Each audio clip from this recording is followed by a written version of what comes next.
say, I know a lot of you are here because you've seen Les before and you know what to expect. And I know there are one or two people here who've never seen Les before, and I shall be watching your faces closely.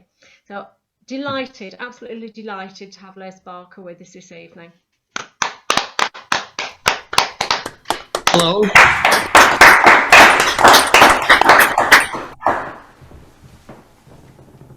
Would you like one to join in with? Yes. Probably just at home on your own, unless we want an avant-garde one like the Happy Birthday.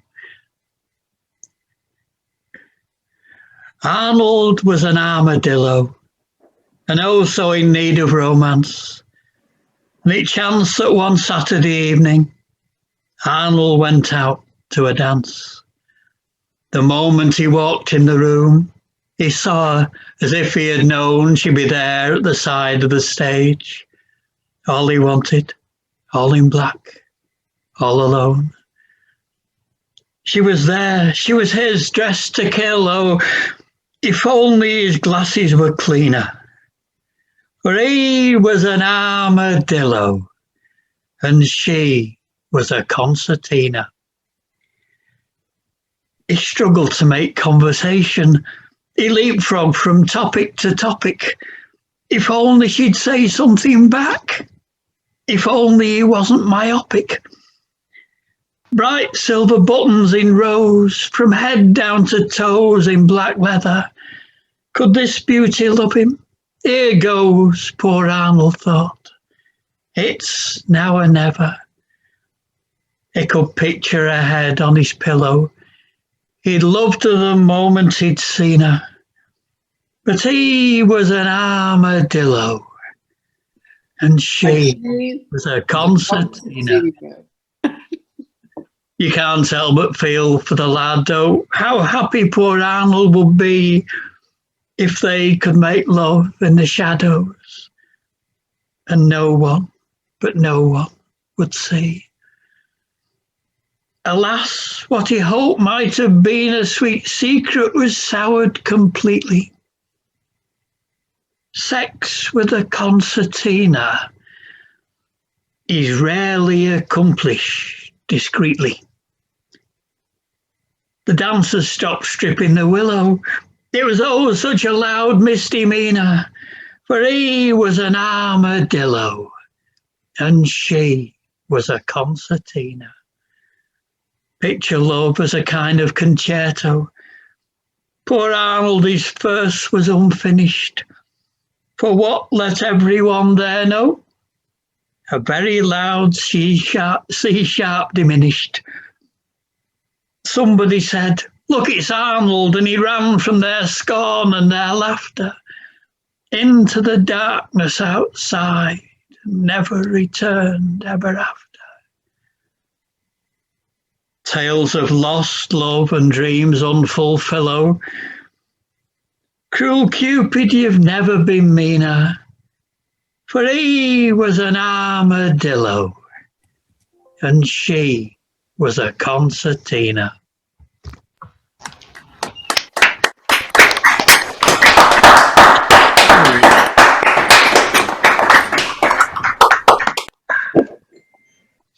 Right. Well, I'll carry on with the third one. This will save us a bit of time.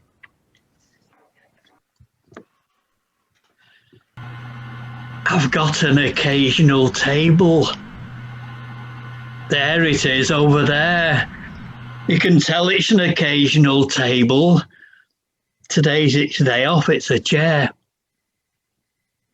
I've got an occasional table. I can't seem to get it to settle. It's all been a bit unexpected. I thought I was buying a kettle. I took it upstairs on the bus. Always get the bus back from town. It was then it turned into a wardrobe.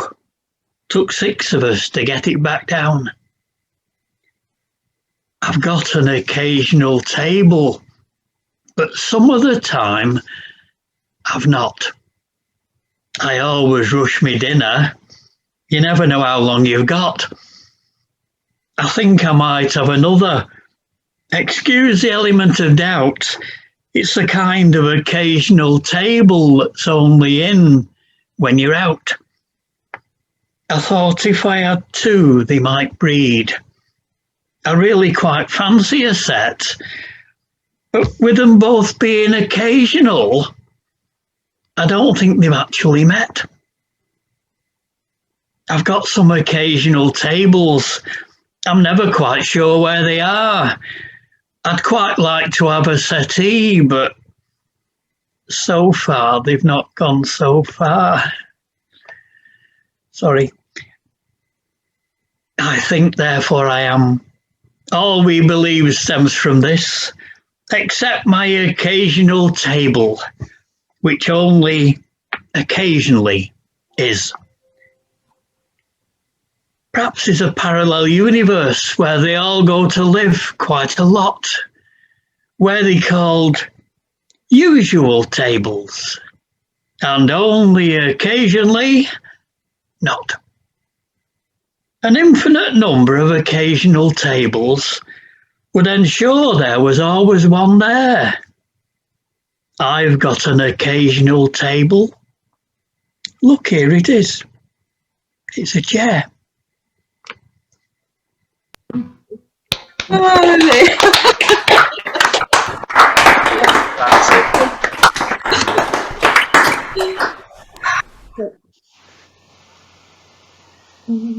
Right. This one's about gardening. It's one I wrote after I moved to Wales because when I lived in Manchester, I never had a garden much bigger than, well, the keyboard on this laptop. But when I moved to Wales, I suddenly found I got one. I can see it through the window now. It's about 200 yards long and a foot wide. Some would call it a path. But I got really into gardening, and this is the poem I wrote before I gave up a fortnight later. I see you're having your cake. I never had a garden, so I smiled all summer, watched it grow. Flowers came and flowers went, with gifts of colour, shape and scent. And as I watched the seasons turn, I knew I had a lot to learn. One thought in my young head was placed: one must not waste one's garden waste. And so I bought a compost bin and put my garden waste therein in hopes in time it would decay, and so it proved. And one spring day I spread it on my garden so the mulch would help my garden grow. And so it proved, for very soon I found I had to cut and prune. I cut and pruned and hacked and mowed. It seemed I had more than I'd sowed. Still June, it seems impossible. My compost bin's already full. I bought a second compost bin and put my garden waste therein in hopes in time it would decay, and so it proved one autumn day. I spread it on my garden, those two binfuls, how my garden grows. And grow it did, for very soon I found I had to cut and prune. The garden waste that I'd used made richer soil, which thus produced more garden waste. What can I do? I fill bin one. I fill bin two. I bought a third compost bin and put my garden waste therein in hopes in time it would decay, and so it proved one April day. Bed and lawn, I mulched them both and watched in fear for signs of growth. And grow it did, for very soon I found I had to cut and prune. and hack and trim and mow and chop another bloody bumper crop. And the vintage year for garden waste, and soon the problem must be faced. I make a start. I fill bin 1, bins 2 and 3, the work goes on, for I have cut and gathered in enough to fill another bin. I went and bought bin number 4, but I'll not do this anymore. I go out every evening, late, I sneak out through the garden gate and lay my treasure down instead on someone else's flower bed. And having thus enriched their loam, I steal their slugs and take them home. I see their gardens, how they grow. I look at mine, and does it? No. I watch them toil, I watch them weep. I close my eyes and go to sleep.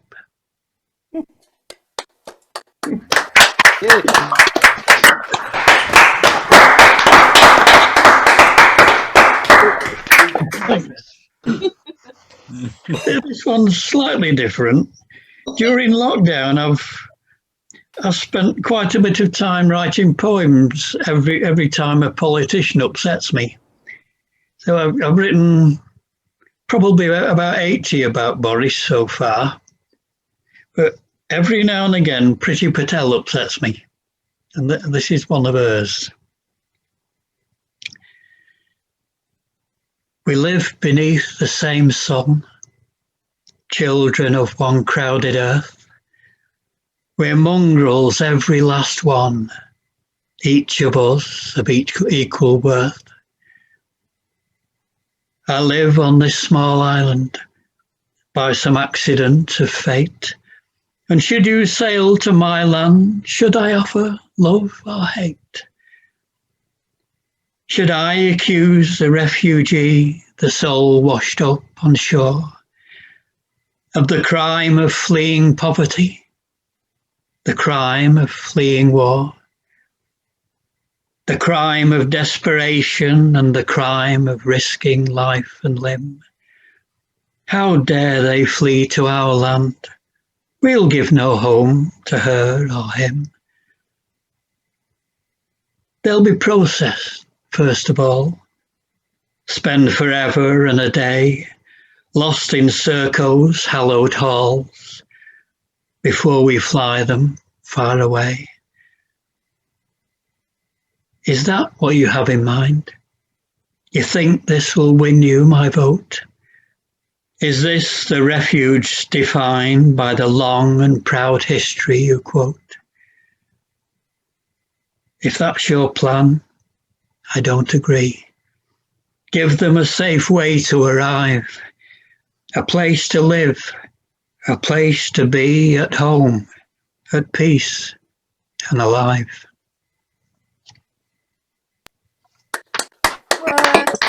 Fabulous.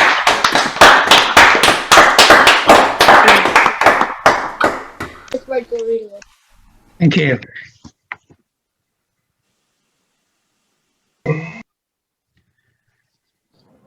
It was a calm, still day in Yarmouth, the channel clear and wide, as the last of the timber sailing ships sailed out on the evening tide.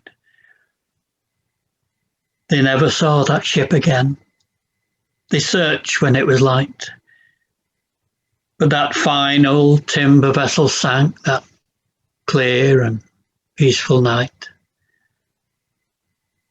No one knows what happened on that night in 1910, but the crew and her cargo of woodpeckers were never seen again.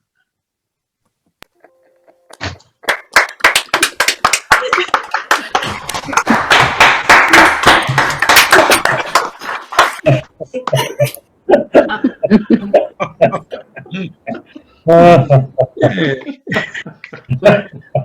did that once in a club down in Kent, and it went down really well, but then suddenly about 2 minutes into the next poem, this voice boomed out from the back of the room and said, "Woodpeckers!"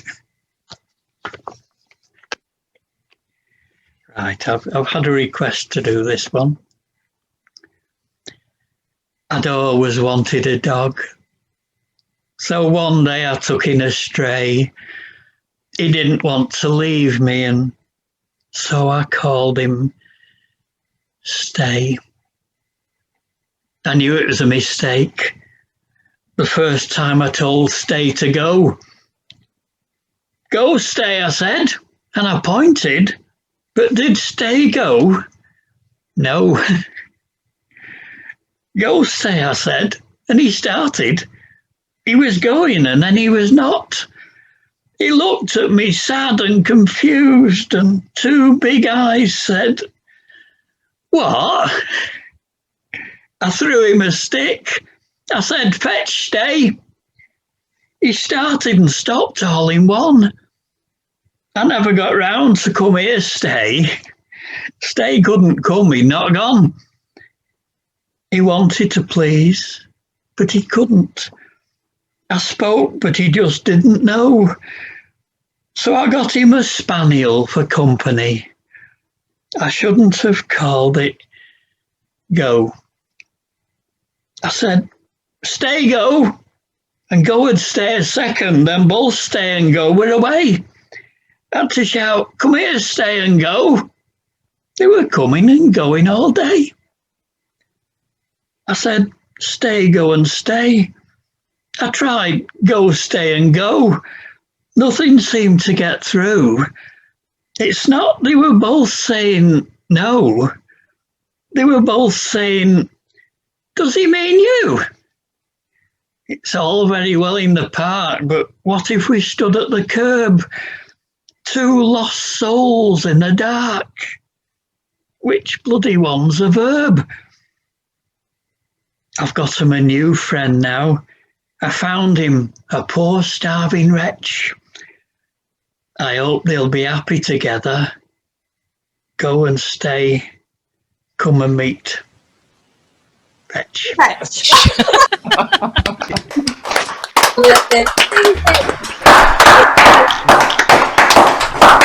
you for that, Les. Thank you. I've never performed that one to a cat before.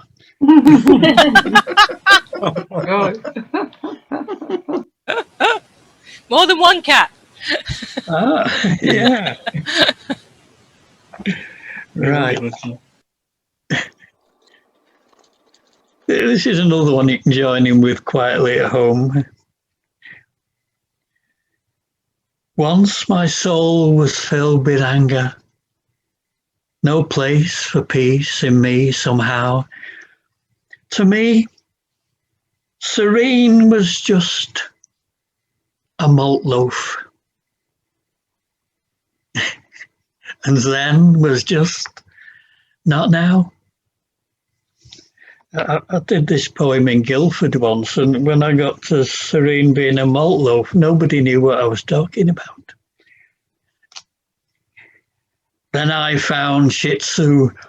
I have solved life's Rubik's Cube. My karma had a puncture. I have found my inner tube. Shih Tzu has changed my life. I find it almost holy to be waving a small dog around. Very, very slowly. We stand in lines at dawn, silent in the park, waving a small dog in a slow and perfect arc. Or if time be at a premium, tranquility may be found by putting them on leads and whirling them around. I find my ire is lower. I am cured of melancholy by waving a small dog around, very, very slowly. On Sundays you'll find us in our driveways. There we are. We dip the dog in soapy water and slowly, slowly. Shampoo the car. We care not for your scorn, for we have the antidote. We take a small dog and we ram it down your throat. What wards off influenza? What keeps away E. coli? Waving a small dog around. Very, very slowly. And if you have a guide dog, don't be shy now. Have a go. Lift it overhead and slowly wave it to and fro. Rotate it anti-clockwise, slowly and with grace. If only you could see the look upon its face.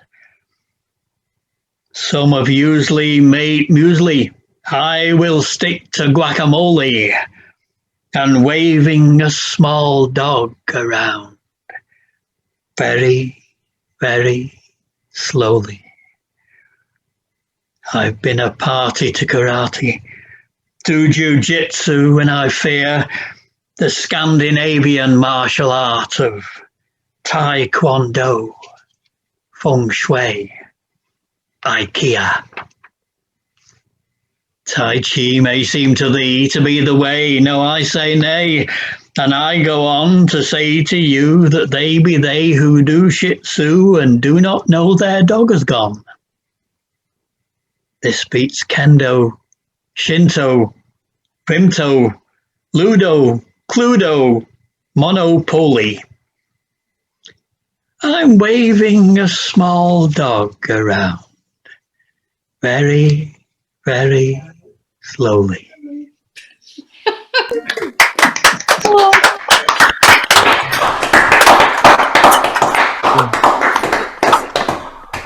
Thank you.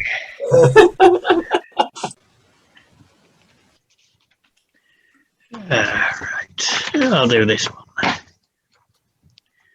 This is one I wrote about, I think it was probably about Boxing Day. It was just before Boris completed his Brexit anyway.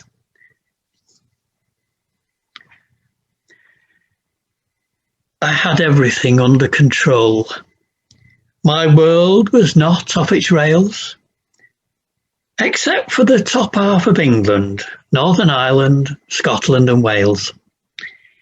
It seemed that I had it all sorted. The north was quite nicely tiered. But sometime between now and last year, my oven-ready Brexit disappeared. Remember, I told you I'd got one, and I'd get it done. That was clear. I've looked everywhere, but there's not one. Or if there is such a thing, it's not here. Maybe Dominic took it to Durham, and when he came back, he left it behind. He was having childcare issues, and remember the poor man was half blind. I've no idea where it might be. I haven't seen it, have you? Who could have lost it? Not me. I'll blame the dog, that'll do. It's not in the fridge or the freezer, the bread bin, the cupboard, the shed. I've lost me oven-ready Brexit. We'll make do with a turkey instead. I haven't a clue where it went. I asked Michael Gove. He's afraid it might be in a field down in Kent along with the rest of our trade. All we need's a Brexit to shove in. But no, one more problem I fear. Carrie, have we got an oven? There must be one somewhere around here. Oven ready? Yes, and world beating. All that's worth saying again. This is no time for retreating, as Lord Cardigan once told his men. Every day now we close on our goal. When we reach that line, when we've crossed it, on that great day we'll take back control. And before the day's out, I'd have lost it.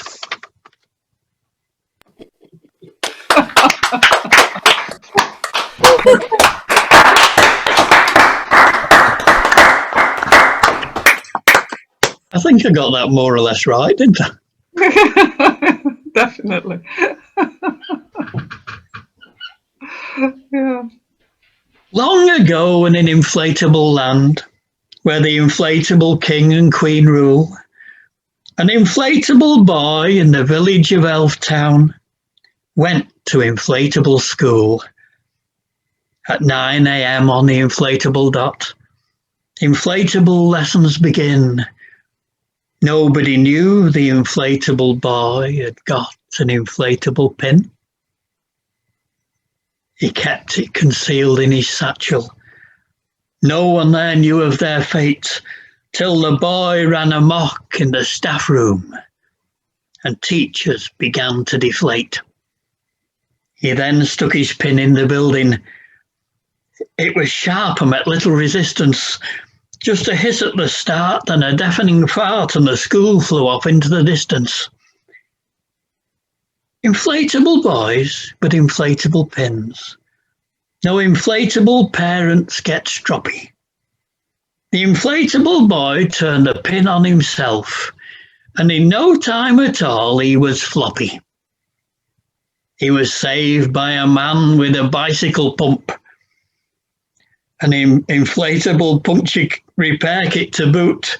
But when he came round the next morning, by his bed was a man in a suit.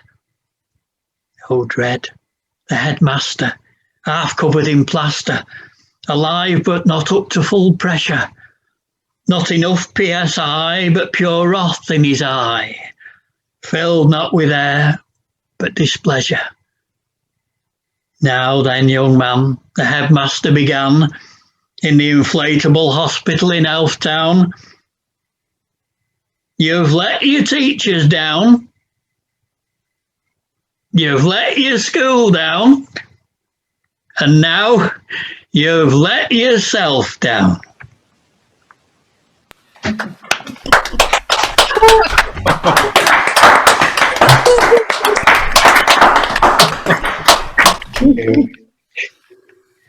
Right.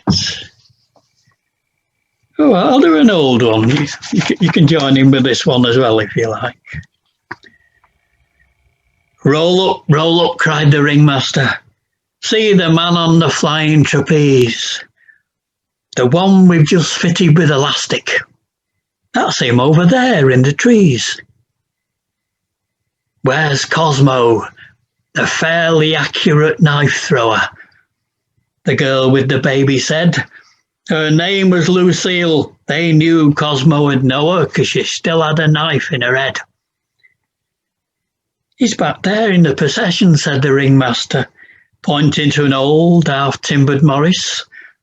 It's Cosmo, the fairly accurate knife thrower, and his lovely assistant, Doris. Lucille stormed up to him in anger, gave him the baby. He didn't resist. He was shamed by the memory of the night she conceived. He'd aimed for her sister and missed. Little did she know that the child Cosmo gained on that morning's Morris Traveller ride would become the world-famous stuntman, Evil Schmeevel and his Yamashita 125. He grew up a child of the circus, rode the Big Dipper, the Dodgems, the Ghost Train, with Cosmo, the fairly accurate knife thrower, and his lovely assistant, Elaine. Once upon a time, they kept marine mammals, but everyone was agin it, and now the pool stands empty. There isn't any porpoise in it. Evil set the animals free, 'cause that's what he knew they would wish. You can't keep animals in cages these days, and it never worked that well with the fish. And soon he was a star of the circus in the Morris Traveller, still travelling on with Cosmo, the fairly accurate knife thrower, and his lovely assistant, Yvonne. But I'm not used to doing these poems all on my own. I don't usually do anything myself. Poor Cosmo was on the decline. He was hitting the Boddington's loopy juice. And in one afternoon, it 2 lovely assistants, 4 passers-by and a migrating Canada goose. But his circus was making a fortune, and the audiences willingly paid it to see Evil leap over 36 National Front members and cheer when he never quite made it. Then before they get out of the ring, the next act would hit 2 or 3. It was Cosmo, the fairly accurate knife thrower, and his lovely assistant. Marie. Then the climax of Evil's career was announced with fanfare and fuss. He'd leap over 42 motorbikes in a corporation double-decker bus. It was on the 189 to Stockport that Evil set out after his dream. Drove at 75 miles an hour towards the Little Sisters of the Poor formation motorbike team. Some say the lady on the back seat stood up, but they found a puncture in the front wheel and a knife inscribed to Cosmo, the fairly accurate knife thrower, from his lovely assistant, Lucille. Lucille. Fantastic. Thank you. If I do about another 2, would that be about right for the... Wonderful, wonderful. Yeah, okay. Right. Yes. This is about something I've noticed a lot during the autumn. It seems to be becoming another of our traditional folk customs. And I spotted it again last autumn while we were allowed to go out to places, and I wrote this poem about it. It's a part of the passing of seasons, where once there was bird song before. The song of late summer is coming. In August we'll hear the great roar, as folk dance with the coming of May, and at harvest time bring in the sheaves. It's the ancient festival of leaf blowers. They'll be out rearranging the leaves. It's the call of the concept of tidy. Our streets will be filled with their sound. All weekend and Monday to Friday, they'll be moving the bastards around. You'll see them each day at their labours, hard at work in defence or attack. Some giving their leaves to their neighbours, some blowing their neighbours' leaves back. Sometimes, as I watch the leaves fall, I ponder on days such as these. Perhaps we should iron them all and stick 'em back up in the trees. I have studied, I listen and look. It all seems quite futile to me. I've been told that leaf blowers can suck, and I have to admit I agree. It's farewell to the fruitful and mellow, time to cut short our autumn en masse, be rid of the red, gold and yellow. We need to see gravel and grass. Watching leaves in this ferment of loud is a feast for the true connoisseur. Leaves that soar to the skies in a cloud, and then land pretty much where they were. Each year's a celebration of failure.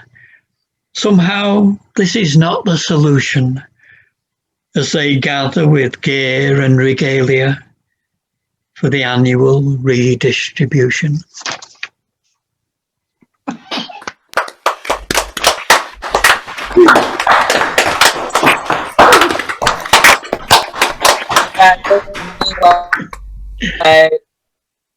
I found that almost everybody I've ever read that to has actually got one of the wretched things. Right, I'll finish this off with this one. On a cold, rainy night on a Liverpool Keysight, in the years before the Great War, the crowd was in shock at the loss of Titanic. So proud had they been days before. Lovely. Sorry, Les, you'll have to unmute again. Sorry.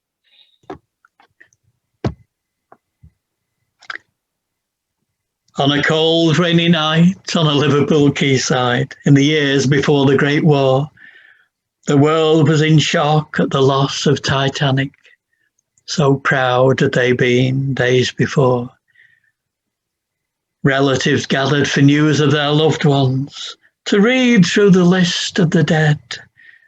When into the throng came a sad-eyed old polar bear, and to the clerk at the counter he said, "Have you got any news of the iceberg? My family were on it, you see. Have you got any news of the iceberg? They mean the whole world to me. My wife and my children were coming from Greenland to be by my side in the zoo. Belinda's my wife, and the eldest called Bernard, and Billy, well, he's only 2. I know on the ship there were hundreds of people, and I know the iceberg's not yours." The polar bear's eyes held the start of his teardrops, and he covered his face with his paws. "Have you got any news of the iceberg? My family were on it, you see. Have you got any news of the iceberg? They mean the whole world to me. It's been over a year since I last saw my children. I left home to build my career. I've worked very hard. I'm a star in the circus. It's all been for nothing, I fear." That's my face on the poster. We're in town this week. My children were meeting me here. Everyone watched as he struggled to speak, and his paw brushed away one more tear. "Have you got any news of the iceberg? My family were on it, you see. Have you got any news of the iceberg? They mean the whole world to me." By now, all the people had gathered beside him. His grief was one they could share. The people around him in silence and sadness listened to the sad polar bear.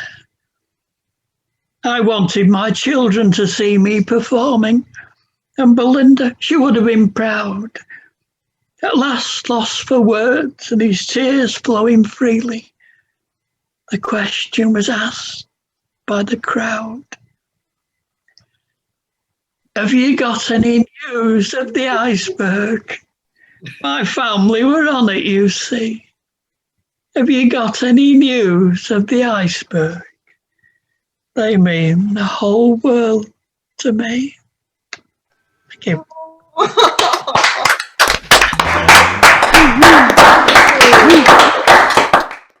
Shall we have a go at Guide Cats for the Blind together? The word futile springs to mind.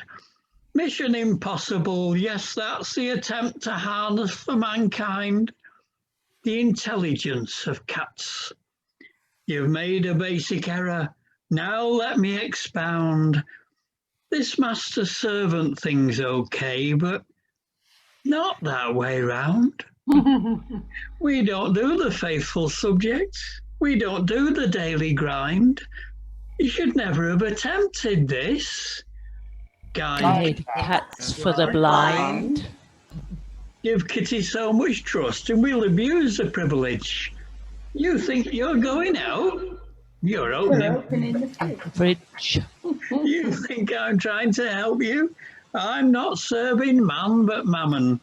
You think you've gained a faithful friend. You've lost a plate of salmon. I might lead you down the high street. I'll be back when I have dined. We get very, very hungry being. Guide Cats for the blind. It can't be very pleasant, of this I've little doubt, to have your head stuck in a cat flap, whether facing in or out. You could be here a day or two with half of you out in the rain. I've got to go, I've things to do. Maybe I'll pass this way again. A dog would go for help.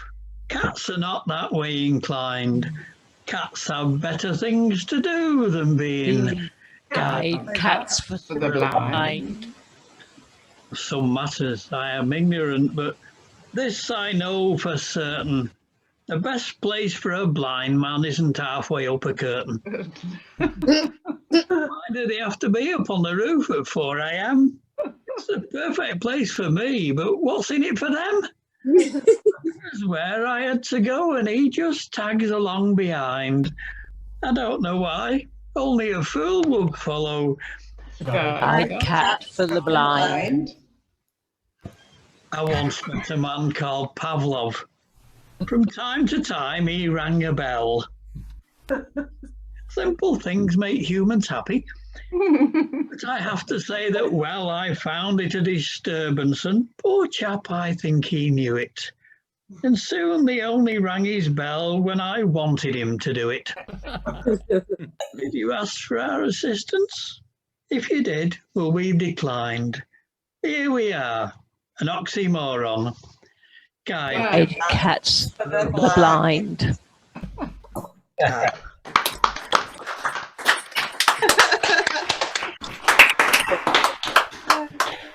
Shall I do about another couple, something like that? Yes, please. Yeah, okay. Right. The curtains were a rich dark blue. The backdrop a sort of beige. The stage lights were a similar hue, and no one, it seemed, was on stage. The appointed hour was at hand, and the clock ticked on beyond 8. Just one lonely mic on a stand. Perhaps the performer was late. It was then that he came into view, changing from beige into red, to yellow, then orange, then blue. "I'm a stand-up chameleon," he said. We stared, the whole audience struck dumb by the whole Dulux catalogue made real. He was sorbet and sumptuous plum. He was sapphire and saffron and teal. For an hour we had more of the same. He was orchid and emerald glade, a flash of flamingo and flame. It was then that he started to fade. Exhausted, he slumped to a chair, by now a pale nondescript brown. Stand-up chameleons, to be fair, are not going to do it, sat down. The curtains were a rich dark blue, the backdrop a sort of beige. The stage lights were a similar hue, and no one, it seemed, was on stage.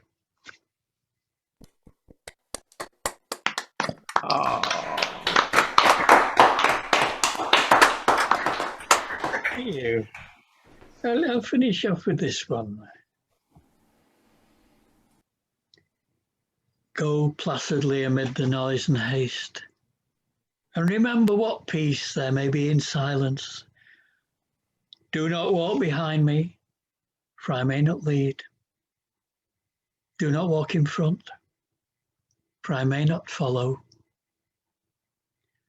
Go over there somewhere. Speak your truth quietly and clearly. Be open-minded, but do not lean forward or your brain may fall out. Know that there'll be good days and there'll be bad days, and this is one of them. Never accept a drink from a urologist. Always dismantle and clean the dog before going to bed, but avoid the use of spot remover. you may never see him again. You're a child of the universe. It is a small world unless you have to paint it. Do not wish for everything unless you have a really big cupboard. And do not worry about the pace of life. Concern yourself only with the sudden ending. Avoid loud and aggressive persons. Sleep well. If you cannot sleep well, practice more often. Borrow from pessimists, they don't expect it back. Remember, if you give a man a fish, he will eat for a day. Teach him to fish and he will sit in a boat and drink himself stupid. It is always darkest before the dawn. That is the time to steal your neighbour's newspaper. Be gentle with yourself. Bear in mind that depression is anger without enthusiasm, and good health merely the slowest way to die. Never argue with a fool, for he is doing the same. Know that if at first you don't succeed, skydiving was not a good idea. Be yourself. If you cannot become wiser, try to be older. Never stand between the dog and the lamppost, and never hit a man with glasses. Always use something bigger and heavier. And remember that some people are only alive because it's illegal to kill them. A closed mouth gathers no feet. Nature abhors a vacuum cleaner. Be cheerful. Strive to be happy. And remember that your sole purpose in life is to serve as a warning to others. Go far and start as soon as possible.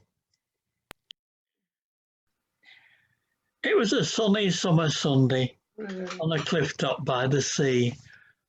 I had made myself a picnic lunch, some sandwiches and tea. I'd been there half an hour when I heard a sort of moan, and gradually it came to me that I was not alone. He was hanging by his fingers from the edge of the abyss. He'd been there quite some time. Now, let me tell you this. When it comes to cliff-top picnics, I find it pays to be particular. Always choose the horizontal part. Altogether, never the perpendicular. I could see he'd lost his tablecloth, his condiments as well. His teapot too was missing. He was upset, I could tell. There was no long preamble, no extended peroration. He limited himself to help by way of conversation. It's a very English thing, but as he hung above the sea by his fingertips, I asked him, "Would you like a cup of tea?"